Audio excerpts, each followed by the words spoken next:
Bonjour à tous, nous sommes ravis de vous retrouver pour notre 16e émission, regardée de plus en plus par des téléspectateurs de plus en plus nombreux. Aujourd'hui, nous allons aborder la révolution tranquille en pleine ascension. Alors la révolution tranquille en pleine ascension de qui? Des systèmes de médiation, puisque Arnaud, bienvenue Arnaud, monsieur le médiateur, nous allons parler de ce développement des systèmes de médiation, parce qu'on assiste à une très très forte croissance, mais pas seulement en France. En Europe également. Alors on peut se dire pourquoi, on a des idées peut-être, un système plus souple, un système plus rapide, plus pragmatique, mais je vous propose de commencer par un état des lieux.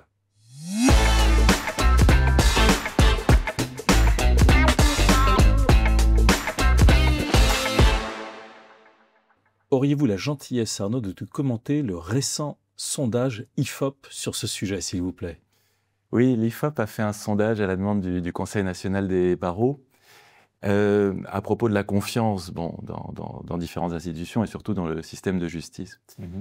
Alors, vous voyez ici que 48% des Français, c'est un sondage qui a été fait en ce début d'année 2025, 48% des Français expriment leur confiance dans le système de justice, ce qui est quand même très inférieur... Moins d'un sur deux. Et très inférieur à la confiance dans l'armée, 85%, dans les hôpitaux, dans la police, même dans l'éducation nationale. Donc d'une part, c'est très inférieur à la confiance dans d'autres institutions. Et d'autre part, cette confiance a beaucoup chuté puisqu'elle était de 63% en 2008. Il y a très peu de temps. Donc... voilà, c'est un sondage qui montre une certaine défiance exprimée par nos concitoyens à l'égard de notre système judiciaire. Sur une deuxième slide, il y a seulement 30% des Français qui expriment le sentiment que la justice fonctionne bien en France, ce qui est quand même très inquiétant, parce que seulement 30% des Français qui estiment que la justice fonctionne bien. Et ensuite, sur la dernière slide que je voulais vous montrer, quand on dit qu'est-ce qu'on peut faire pour améliorer le fonctionnement de la justice en France, alors les gens disent il faut qu'elle soit plus rapide. Et puis, dans 26% des cas, nos concitoyens disent qu'il faut développer les systèmes de médiation.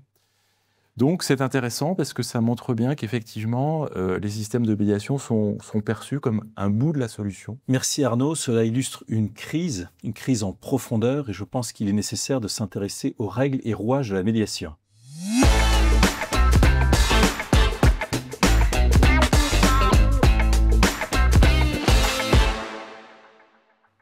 Arnaud, pouvez-vous nous rappeler ces règles, sachant que je crois qu'il y a des vrais, des faux médiateurs, on n'y voit pas très clair dans tout ça. Qui sont les vrais médiateurs, Arnaud? Voilà.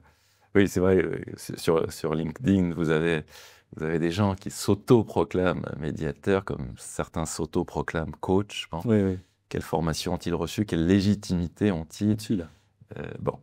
Alors, effectivement, en France, il y a deux familles de médiateurs reconnus.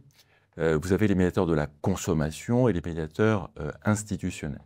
Alors, les médiateurs de la consommation, il y a vraiment un cadre, une directive européenne de 2013, transposée en droit français en 2015, une autorité qui les tamponne, qui s'appelle la Commission d'évaluation et de contrôle de la médiation de la consommation. Donc, on est explicitement investi de la qualité de médiateur de la consommation. Compose cette commission que vous venez de citer? Elle est présidée par un conseiller d'État, Marc Elmouchi, il y a un vice-président qui est magistrat de la Cour de cassation, et elle est dominée par les associations de consommateurs. D'accord. UFC Que Choisir, CLCV, Force Ouvrière Consommation, Famille Rurale. Il y a aussi une professeure de droit de la consommation et un représentant du MEDEF et un autre de la Confédération des PME. Voilà. Très représentatif. Très représentatif. Alors, cette directive est transposée en droit français. Qu'est-ce qu'elle dit? Elle dit que, donc il y a 3 idées à retenir. Toute entreprise au contact du grand public doit se doter d'un système de médiation. D'accord. Donc c'est pour ça que vous avez un médiateur du tourisme, un médiateur de l'énergie, un médiateur de... Combien y a-t-il de médiateurs au total? Alors, il y en a trop, je dirais. Il y a 82 médiateurs de la consommation, ce qui est beaucoup, parce que... Difficile de s'y retrouver pour le consommateur. Non, mais absolument, parce que la directive n'est pas contraignante, c'est-à-dire elle laisse la liberté. Les médiateurs peuvent être sectoriels, c'est le cas donc dans l'assurance, c'est le cas dans le tourisme, dans d'autres professions, médiateurs de l'eau, ou individuels. Donc, vous avez un médiateur de la Poste, un médiateur de la SNCF, un médiateur de la RATP. Voilà. Vous pouvez voir, il y a un médiateur de Clariane, qui est un groupe de maisons de retraite et d'EHPAD. Bon. Donc, il n'y a pas d'obligation d'avoir des médiations sectorielles. D'où le fait qu'il y a finalement aussi des médiateurs d'entreprise. À titre personnel, je suis favorable au développement des médiations sectorielles. Je comprends. Voilà. Enfin, peut-être de dire que dans la loi française a dit que c'était gratuit, parce que souvent les gens se font avoir. Les médiations de la consommation sont des médiations gratuites, c'est marqué dans la loi. Donc ça, c'est très important. Qui explique aussi le développement des saisines. Oui, absolument. Mais donc, si jamais un médiateur dit « moi, je suis payant », donc il n'est pas médiateur de la consommation. Voilà ce que je voulais ajouter. D'accord. Alors, ça se retrouve finalement la médiation très imbriquée avec le système législatif. Il y a notamment la loi du 23 mars 2019 sur la réforme pour la justice qui a imposé le recours préalable, à une médiation ou un conciliateur, et notamment en cas de litige dont l'enjeu est inférieur à 5 000 €. C'est ça. Donc vraiment, depuis cette loi de 2019, les médiations sont explicitement imbriquées dans le système. Elles sont vraiment devenues le premier recours. Et si votre litige est inférieur à 5 000 €, que vous soyez dans le tourisme ou dans l'assurance, vous ne pouvez pas aller directement en justice. Le juge va vous dire « ça ne m'intéresse pas, commencez par faire une médiation ». Voilà, donc c'est une manière de désengorger les tribunaux. Voilà, exactement. Pour les pouvoirs publics, c'est une manière de... C'est le bon seuil, 5 000 €? Alors, je ne sais pas, mais en tout cas, ce que je sais, c'est que le ministère de la Justice veut l'augmenter et veut le faire passer à 10 000 €. D'accord. En tout cas, il a ce projet, la directrice des affaires civiles et du Sceau l'a dit explicitement. Sous quel délai d'après vous? Alors, dès qu'ils auront une occasion, mais bon, je ne sais pas s'ils auront l'occasion de faire passer ce rehaussement du seuil. Pourquoi? Parce que pour eux, pour les pouvoirs publics, le ministère de la Justice, ils voient bien l'efficacité des médiations, ils voient aussi l'intérêt pour désengorger les tribunaux. On rappelle que les médiations de la consommation sont financées par les professionnels du secteur, professionnels du tourisme, professionnels de l'assurance pour la médiation de l'assurance. Donc, pour les pouvoirs publics, c'est très tentant de remonter le seuil. Alors, nous, on s'y retrouve finalement, toutes les parties prenantes. Oui, et nous, on est un peu submergés.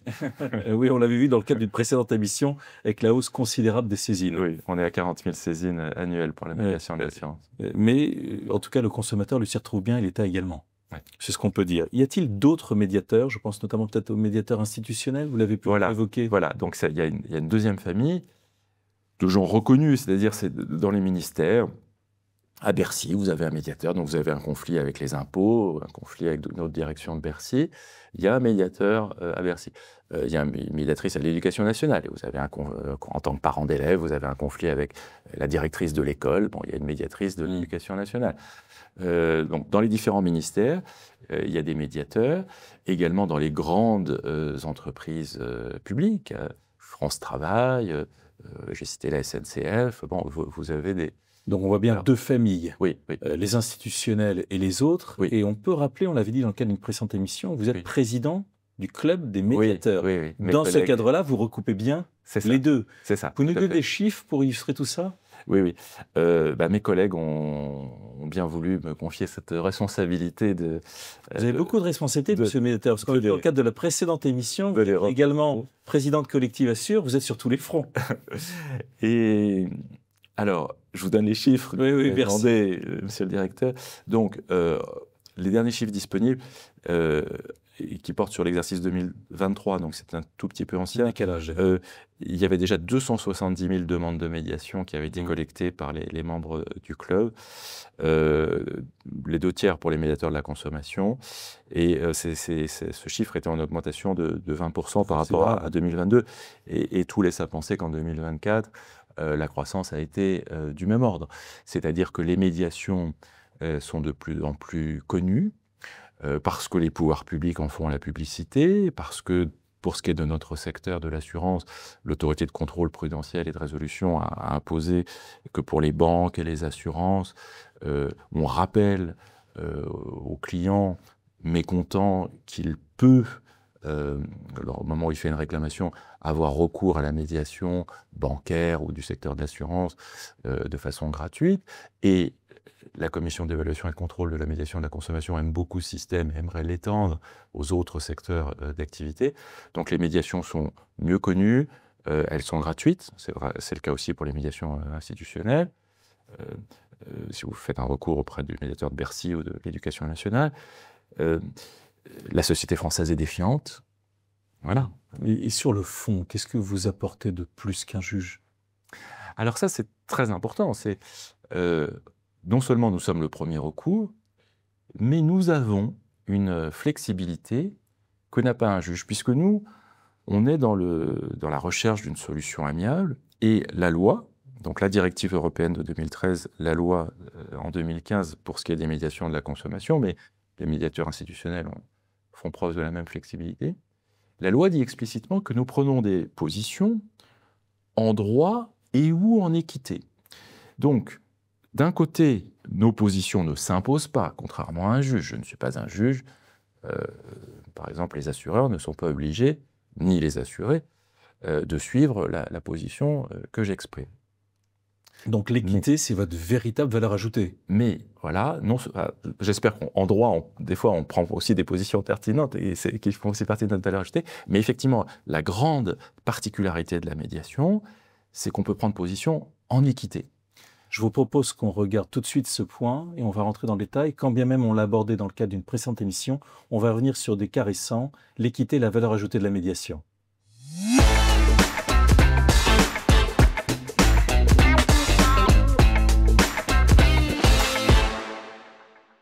Alors, on a déjà fait une émission sur le sujet, mais il nous semble important quand on parle de ce développement des systèmes de médiation. Est-ce que vous nous prendre un ou deux cas récents pour nous réexpliquer l'équité? Qu'est-ce que l'équité? Oui, alors la définition qu'on donne souvent de l'équité, c'est rétablir le juste. Voilà. Alors, parfois, vraiment, on a des dossiers où la stricte application du contrat conduit à une situation absurde. C'est-à-dire que appliquer le contrat à la lettre, finalement, n'en respecte plus l'esprit. Donc, je vous donne un cas que j'ai vu récemment à la médiation.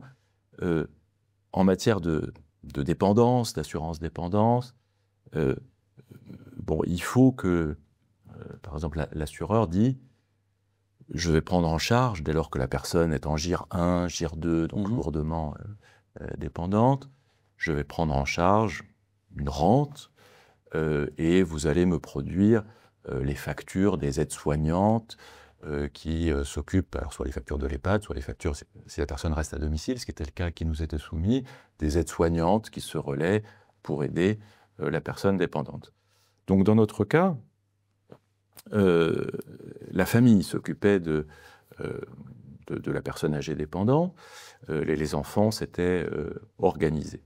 Et donc, nous avions le certificat que la personne était en GIR 2, nous avions un certificat médical, donc du médecin traitant, disant la famille s'est remarquablement organisée, se relaie, de façon à ce que la personne puisse rester à domicile. Et donc, puisque c'était les enfants qui s'occupaient de leur mère, âgée et dépendante, ils n'avaient pas de facture à produire. Or, le contrat disait, nous indemniserons, nous verserons la rente dépendance, sur présentation d'une facture. Bon. Et donc, on peut comprendre aussi. Et donc l'assureur disait, puisqu'il n'y a pas de facture, je ne paye pas. Bien sûr. Voilà. Donc, application à la lettre. Voilà, compte tenu de cette situation, de dire qu'il était clair que la personne était dépendante au vu des éléments du dossier, et que si la personne n'avait pas recours à des aides-soignantes rémunérées, c'est parce que c'était l'entourage, les enfants qui s'occupaient de leur mère. On a dit à l'assureur, arrêtons cela et vous allez payer la rente dépendante parce que objectivement la personne, l'assuré, répond aux conditions du contrat. Donc ça, c'est des positions en équité. On voit que l'équité a un impact très positif. Je vous propose donc, ça nous amène à la séquence suivante, quand les médiations font bouger les lignes.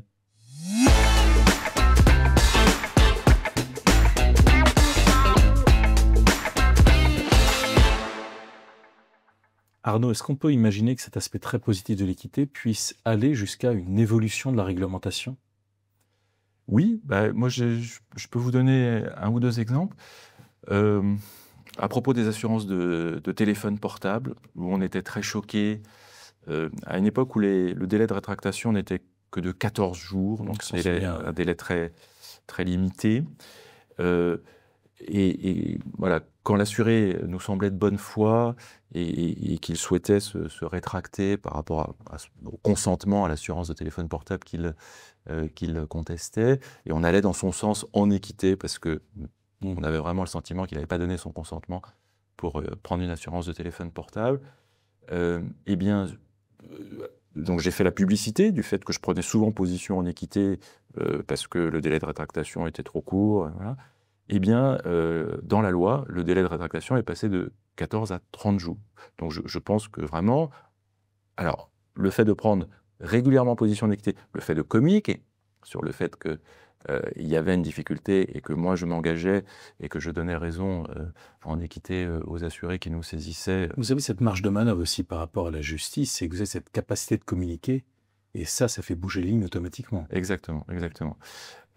Donc voilà, l'assurance téléphone portable est un exemple. Les petites rentes sont un autre exemple, c'est-à-dire qu'il y a une époque où le seuil pour pouvoir sortir en capital était vraiment très très bas, il était de 40 € par mois, et donc voilà, quand c'était une toute petite rente, que la situation financière de l'assuré nous paraissait délicate, on invitait en équité l'assureur à permettre de récupérer son capital, à verser son épargne retraite sous forme de capital unique. Et là aussi, en communiquant, le seuil est remonté à 110 € par mois aujourd'hui, de la possibilité de sortir en capital. Donc oui, je pense que s'il y a un certain volume de positions similaires et si on communique dessus, oui, on peut faire évoluer la réglementation. Finalement, on voit que la justice, il y a un doute sur la justice, sur la crédibilité de la justice. On a vu le sondage préalablement. On voit que vous êtes de plus en plus saisi. Vous devenez un concurrent de la justice, ça va ? Alors, je ne souhaite pas du tout qu'on se positionne comme cela. Je pense que nous sommes effectivement des spécialistes de notre secteur. Le médiateur du tourisme est spécialiste des problèmes de tourisme, le médiateur de l'eau des problèmes... Bon, nous, on est spécialistes des problèmes d'assurance. Mais je ne me positionne pas du tout en concurrent des juges. Au contraire, nous sommes très respectueux de l'état de droit. Enfin, nous restons dans notre mission qui est d'apporter des solutions d'assurance, des solutions amiables. Dans le cadre était défini.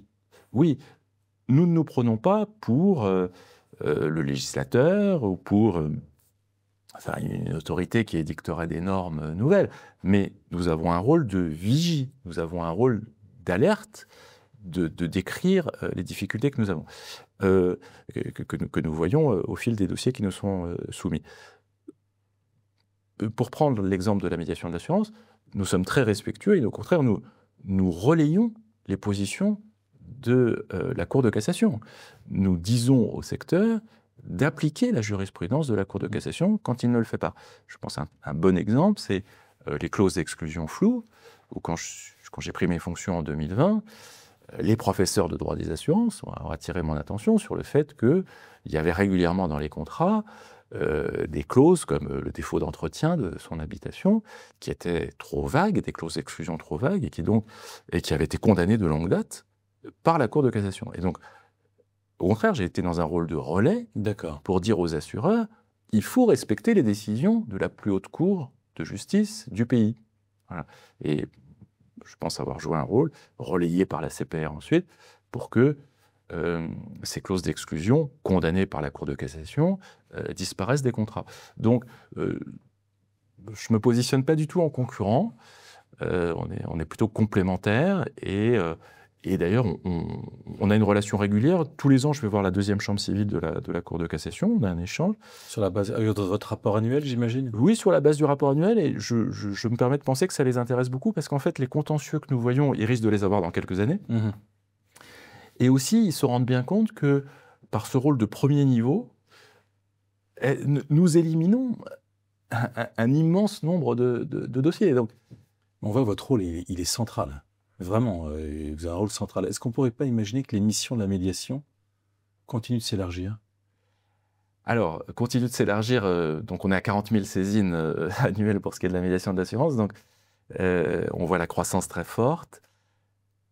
C'était des médiations avant tout pour les particuliers. Elle a été étendue aux PME et de fait aux collectivités locales dans le cadre d'un sinistre aujourd'hui, mais il y a une PPL Husson en cours de discussion entre le Sénat et l'Assemblée nationale pour nous confier la mission que les collectivités locales puissent nous saisir de tout litige.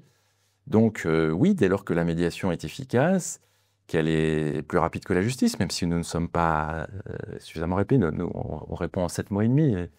Bon, il faut essayer de faire encore mieux, mais c'est plus rapide que la justice. Il est difficile quand le nombre de saisines augmente Voilà. de faire mieux. Il y a un moment donné, vous êtes pris dans un entonnoir. Absolument, absolument. Donc oui, toutes les conditions sont réunies, tout y concourt. La directive européenne est en cours de révision à Bruxelles, bon, au rythme européen, donc un rythme lent, pour élargir encore les possibilités de nous saisir, par exemple, à la publicité mensongère. On a dit que le ministère de la Justice est tenté de renforcer notre rôle de premier niveau parce que ça permettrait de désengorger les tribunaux. Donc oui, on a l'impression que tout concourt à la croissance des systèmes de médiation. Formidable. Donc on a encore plein de choses à se dire dans le cadre de prochaines émissions. Merci beaucoup Arnaud. Merci à tous. À bientôt. Au revoir.